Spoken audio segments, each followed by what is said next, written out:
So to model how force and acceleration kind of go hand in hand, let's say we have a 40 Newton force that's being applied horizontally to a block. So and the block will initially be at rest. If we say that the opposing frictional force is 5 newtons, and it takes 10 seconds for the block to cover 20 meters, we want to figure out what is the mass of the block. So using the concept of net force and the fact that force equals mass times acceleration, along with a kinematic equation, we can actually figure this out. So the first equation is going to determine our net force. So F net is the sum of all the forces. And to figure out what the sum of all these forces are, let's draw a free body diagram for our block. So we'll represent it right here. And it has a push force, so 40 Newton force being applied horizontally. And because of the diagram, it's being directed to the right, we'll say that that force is going to the right. So this is our force that is being applied. And frictional force is going to directly oppose the motion or the direction that the object is going to move in. So it's going to be directly opposite. And it's going to look a lot smaller because it's only an eighth, essentially, of that force power. So we'll call this F for frictional force. And the sum of the net forces is specific for direction. So let's call to the right the positive direction and to the left the negative direction. So the way I'm going to write this then is it's FA, which going in the positive direction makes that a positive force, minus FF, because that is in the negative direction. And both of those are going to be equivalent to the mass times the acceleration of the block.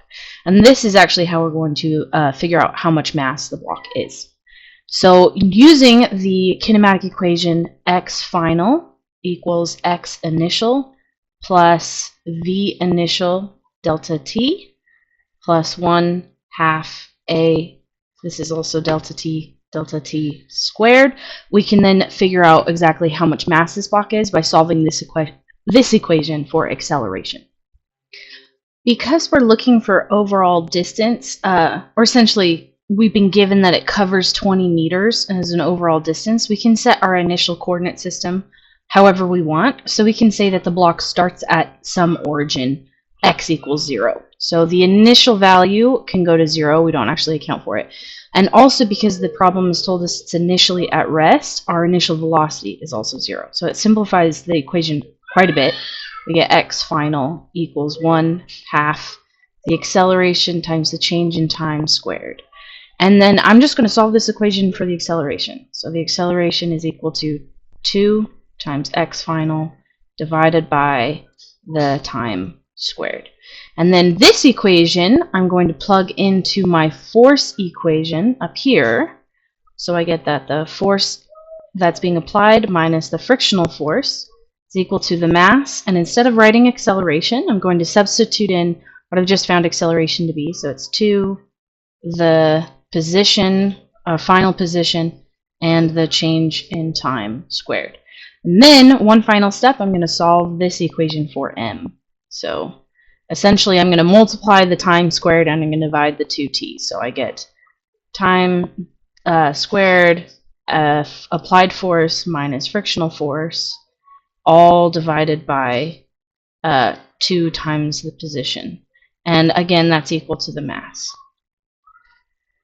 So I can plug in my values here. So the mass is then equal to the time that they give me. It takes 10 seconds.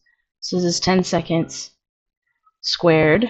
The forces, the difference in forces, the applied force is the 40 newtons minus the 5 newtons, all over 2 times my overall position, which is 20 meters.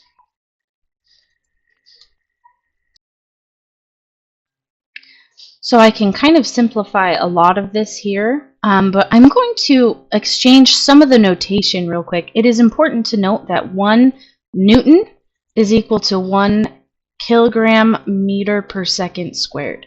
Okay, that's actually the conversion for the Newton.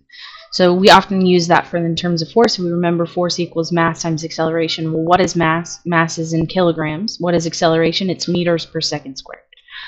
So I'm going to replace my newtons with that. So I get 10, so it's actually probably simplify it like this, 100 seconds squared This is going to become, I don't have to put it in parentheses, 35 kilogram meter per second squared all over 40 meters. And I can see how the units are going to cancel. If I'm looking for mass, the only unit I better have left is kilogram. So I see my second squared cancels and my meters cancel, and all I have left is kilogram. And then after plugging this into my calculator, what I get is 37.5 kilograms.